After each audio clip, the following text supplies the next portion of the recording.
레슨 2-3 초과 수입. 초과, 충분치를 넘어선 것. 농부와 제조업자는 이윤 없이는 존속할 수 없다. 노동자가 월급 없이 존속할 수 없는 것만큼이나. 데이비드 리카도. 생계 비용과 수입이 똑같다는 건 불안정한 상황이지.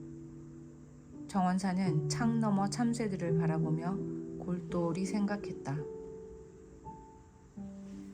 필요한 액수보다 수입이 적다면 새장에 갇힌 새처럼 선택의 여지 없이 불안정의 덫에 걸린 채 살게 된다.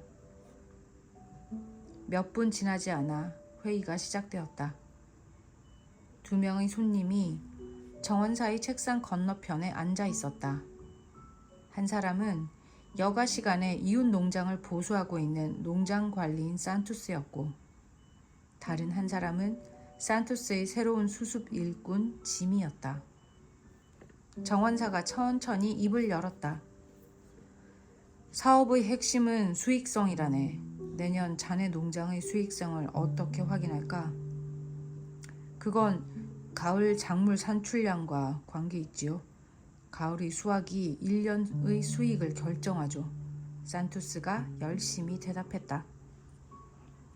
수확이 중요한 요소라는 데는 나도 동의하네. 정원사가 말하고는 지미에게로 시선을 돌렸다.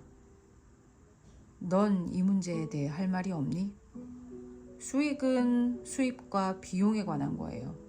수확량이 커도 1년 동안이 비용을 줄이지 않으면 수익을 내지 못해요. 지미가 말했다. 정원사는 미소가 새어나오는 것을 참으려 애썼다. 이런 점이 소년원에 있는 다른 아이들과 이 아이의 다른 점이었다. 21살의 지미는 혼자 지내는 것을 좋아했다. 영리하고 건장하며 천성적으로 진지하고 나이보다 성숙해 보였다.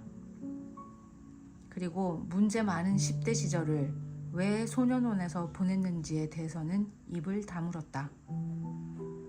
정원사는 소년원 주일학교의 자원봉사 교사였다. 지미는 그곳에서 가장 훌륭한 학생이었다.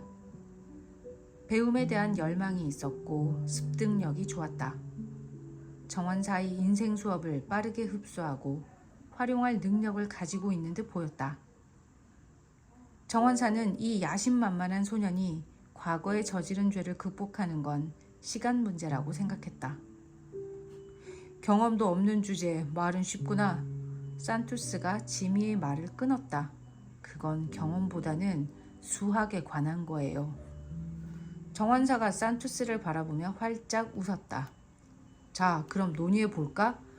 자네가 돈 버는 능력을 최대로 끌어올렸는데 연간 비용을 충당할 만큼 운영이 잘 되지 않는다면 어떻게 될까? 어떤 일을 해야 적절할까? 산투스가 망연한 표정으로 입을 다물었다. 너라면 어떻게 하겠니? 정원사가 지미를 쳐다보았다. 망하겠죠? 비용은 계속 나가는 거잖아요. 수익이 사라지면 직원들은 떠날 겁니다. 간단해요. 지미가 말했다. 정원사는 고개를 끄덕이고는 서류철을 열어 책상 앞으로 내밀었다. 산투스와 지미는 재빨리 거기에 쓰인 예상 손익 내역을 훑어보았다. 총 비용은 30만 달러로 계산되어 있었다. 이 농장을 1년 동안 운영하는데 이렇게 많은 돈이 드나요? 산투스가 불쑥 내뱉었다. 30만 달러라니. 전 확실히 모르겠어요. 하지만 비용이 고정이라면 연간 30만 달러 이상 수익을 내야겠네요. 사업을 하면서 초과 수입 없이 살아남는 건 불가능해요. 지미가 말했다. 정원사가 의자에 몸을 기댔다. 새어나오는 미소를 참을 수가 없었다. 초과 수입은 돈이 충분치를 넘어선 것이다. 경제적 어려움에서 조금씩 벗어나기 시작하자 돈 걱정이 줄어들었다. 나는 가족을 먹여 살리는 노동의 존엄성을 배웠다.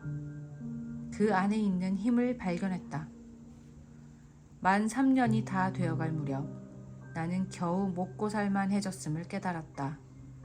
주 6일 일했고 휴가도 가지 못했으며 저축도 못했다. 4년째도 무척이나 바쁘게 지냈지만 통장 잔고는 비어 있었고 나는 좌절했다. 그때서야 수입이 필요 이상이 되지 않으면 안 된다는 걸 깨달았다. 오직 바보들만이 초과 수입이 아니라 살아남는 데만 목표를 둔다. 생계비 이상을 벌지 않으면 가족과 함께 휴가를 보낼 수도 없을 것이었다. 부모님이 노년의 도움을 청해도 거절할 수밖에 없을 것이다. 가족이나 친구와 시간을 보내는 동안에도 일에 대한 생각이 머리에서 떠나지 않을 것이다. 그리고 가장 중요한 건 경제적으로 조금만 상황이 나빠져도 내게 의지하는 사람들과 나 스스로도 약해진다는 점이었다. 그런 한편 나는 초과 수입이 우리 가족의 삶을 바꿀 수 있다고 생각했다. 아내와 나는 함께 쉴 수 있을 것이다. 자유로운 마음으로 여가 시간에 생각하고 책을 읽을 수 있을 것이다. 우리는 더 의미 있고 고결한 목표를 추구할 수 있을 것이다. 꿈꾸던 휴가를 보낼 수 있게 될 것이다. 흥미를 느끼는 일을 할 수 있을 것이다. 아이들이 경제적 부담을 지지 않게 될 것이다. 우리의 희망은 더 커질 것이다. 하지만 수입이 저축할 만큼 되지 않으면 나는 무엇을 할 수 있을까? 난 이미 주 6일을 일하고 일요일에도 응급 전화를 받았다. 아내와 나는 자연스럽게 우리의 지출을 점검했는데 필요 경비를 아무리 줄여도 한계가 있었다. 우리는 새 차를 사지도 않았고 화려하게 사는 이웃들과 어울리지도 않았다. 지난 10년간 내 수입이 만족스럽지 않은 데는 이유가 있었다. 내가 살고 있는 곳의 생활비가 너무 비쌌던 것이다. 그래서 남부럽지 않게 벌었음에도 저축할 만큼 돈이 남지 않았다. 아내와 나는 지출 수입 구조를 바꾸기 위해 선택할 수 있는 것들을 살펴보았다. 쉽지 않은 일이었다. 우리가 할 수 있는 선택은 한 가지였다. 그 계획에는 생활 터전을 옮기는 용기가 필요했다. 오랜 숙고 끝에 우리는 전부 바꾸기로 했다. 병원을 $80,000에 팔고 시카고를 떠나 피츠버그 인근의 내 고향으로 이사했다. 시골에서는 비용이 훨씬 줄어들었다. 나는 마침내 새로운 지역에서 병원을 열었다. 여전히 주 6일 일했지만 토요일은 저축일이었다. 주말에 번 돈은 모두 초과 수입이었다. 시카고 생활에서는 불가능했던 저축을 할 돈이 생기는 날이었다. 재정 상황이 좋아지고 숨쉬기가 더 나아졌다.